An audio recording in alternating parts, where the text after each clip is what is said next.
I wanted to have a conversation about mental health and habits that can truly help us stay grounded, and specifically things that have helped me. And I'm coming from a place of reflection and peaceful rather than a place of being down or trying to reset.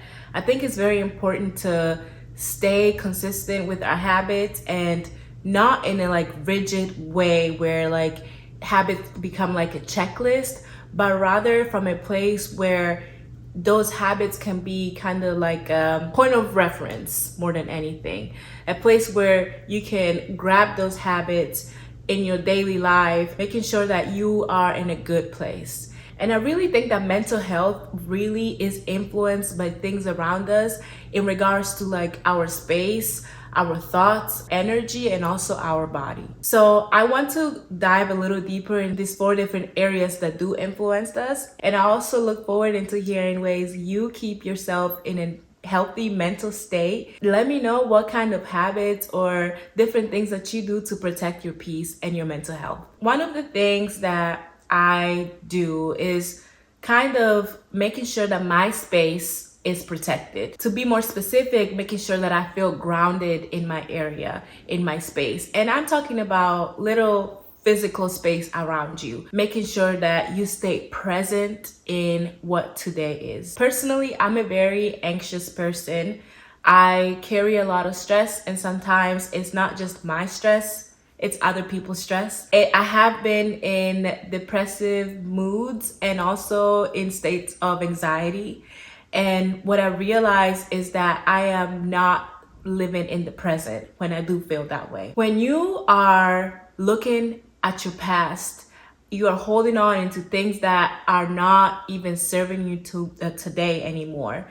You are looking into what happened 5 years ago, what happened 10 years ago, what happened with that person or that event. You are actually creating a place of to invite depression into your life. You are focused on something that you don't have any control of anymore because it is past. You can never go back and change the past. And in the opposite direction, when you keep looking at, well, what if this happens then in the future? Or what if I do this over there that next week? Or should I have this conversation with this person? Like you keep looking at the future in a state of stress. You're creating a state of stress. This is actually creating anxiety in your life.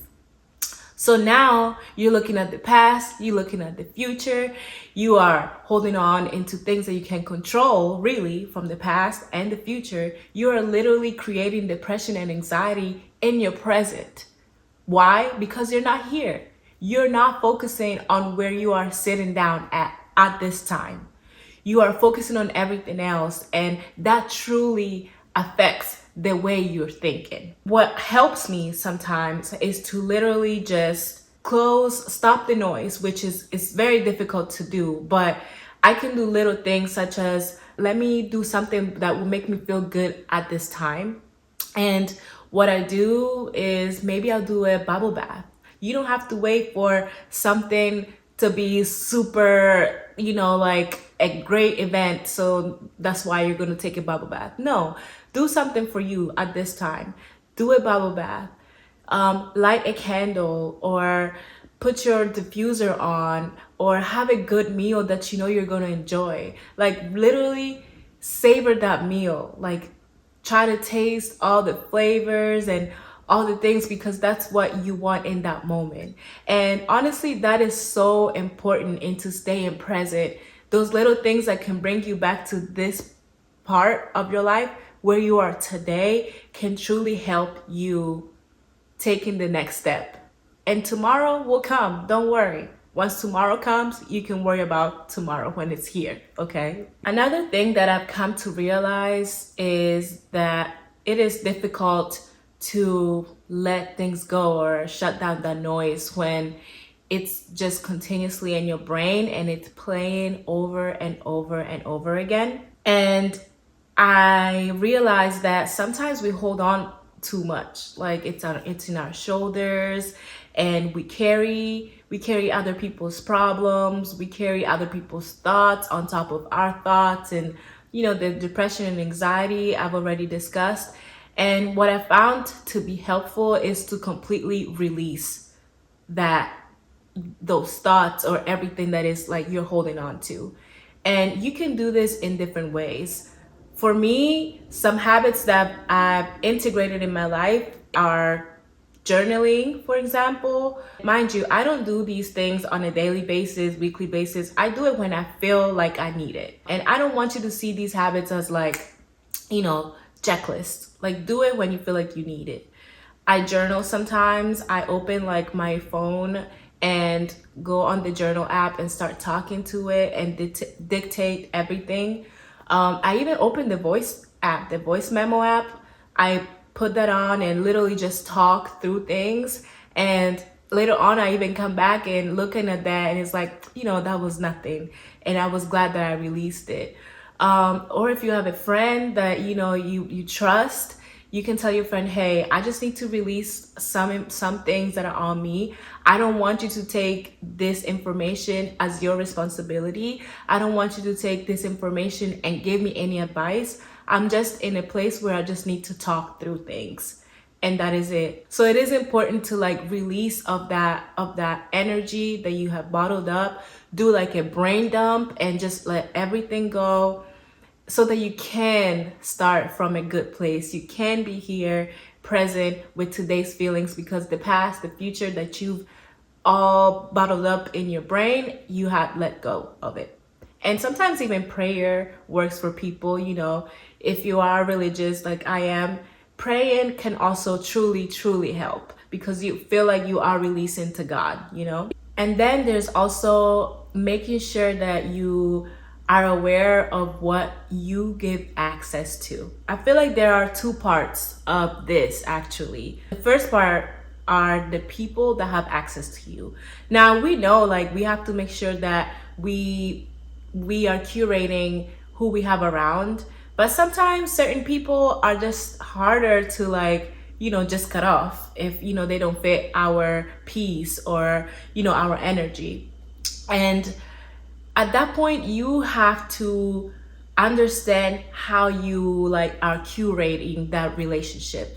You have to set boundaries for yourself. You can express those boundaries, but at the end of the day, when you are putting those boundaries, you are the one that has to really follow those boundaries. And say, for example, you have a family member, that is living close to you, living with you, and you can't truly like completely just cut them off. You can still have control of how you receive like the information or the energy that they are pushing onto you when it does not favor you. You don't have to take everything to heart. You don't have to take everything in as your responsibility. It's not. You know your responsibilities. You can listen, you can be there for them, but you have to create boundaries and set up hard limits to make sure that your space is protected. And the second part of who or what has access to you is basically what you are consuming on a daily basis. Like, yes, people have a huge impact in your life, the people around you, but today's world, we have social media, we listen to music, we listen to strangers everywhere, and you have to also have some control around that. You can't probably have all the control, but you have some control of what you let into your brain, into your system. Like, for example, I am very cautious of the music that I listen to. I make sure that the music that I listen to makes me happy. It makes me want to get up and dance. I can sing out loud instead of listening to things that make me feel angry or makes me feel anxious or makes me feel sad. So that has like a huge impact, because I love listening to music, especially if I'm going to work or getting ready. So I try to curate like what type of music I listen to. I also do listen to podcasts, and they're mostly podcasts that like make me make me feel good. Like they're helping me. They're mostly like self-improvement podcasts, and I feel like I am almost like trying to grow every day, or trying to like just become a better me. So that also helps. I listen to books daily as well.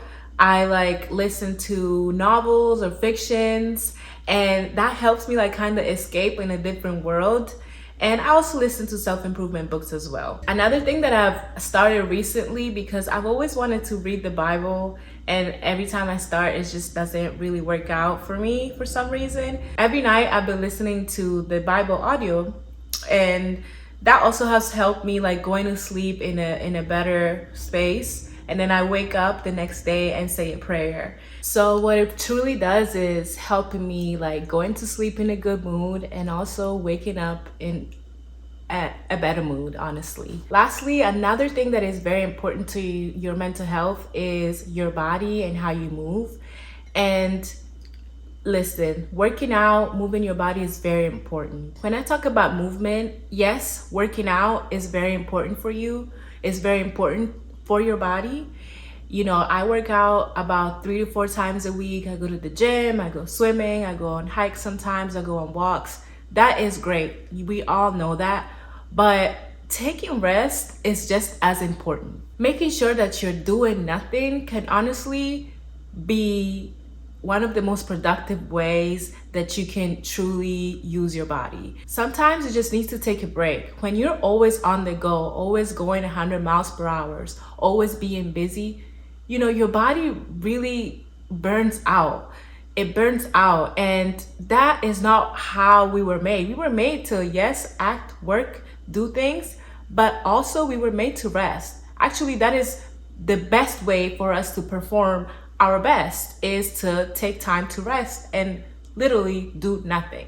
We sleep every day for a reason, and I need you to take that time to sleep. Literally, like you're going to sleep for 5 hours and then wondering why you're feeling this way, wondering why your mental health is just not up to par, or, you know, wondering why you're not happy and you're just doing too much. Just sit down and rest. Truly want you to understand how much your mind, you know, how you're thinking, your space, your energy, and like your body truly affect your mental health. You might not have control of the past or the future, but you do have control of how you are integrating things in your life today. Overall, I want you to truly understand the importance of your mind, your space, your energy, your body, because things that affects these elements that we have truly affects our mental health. And you just have to sometimes make sure that your boundaries are set, your standards are also set for yourself, and create habits that you can anchor to on the daily basis. Not when you're feeling down, but truly maintain that consistency. And it's not about having like a checklist that you need to follow rigorously every day, but it's more about doing things here and there throughout your day, throughout your week, throughout your month, that can help you stay grounded and that can bring positivity into your mental health. So if you are doing anything that truly brings happiness in your life and that truly brings peace, I would love to hear that. So drop that in the comments and we can just sail on this mental health journey together.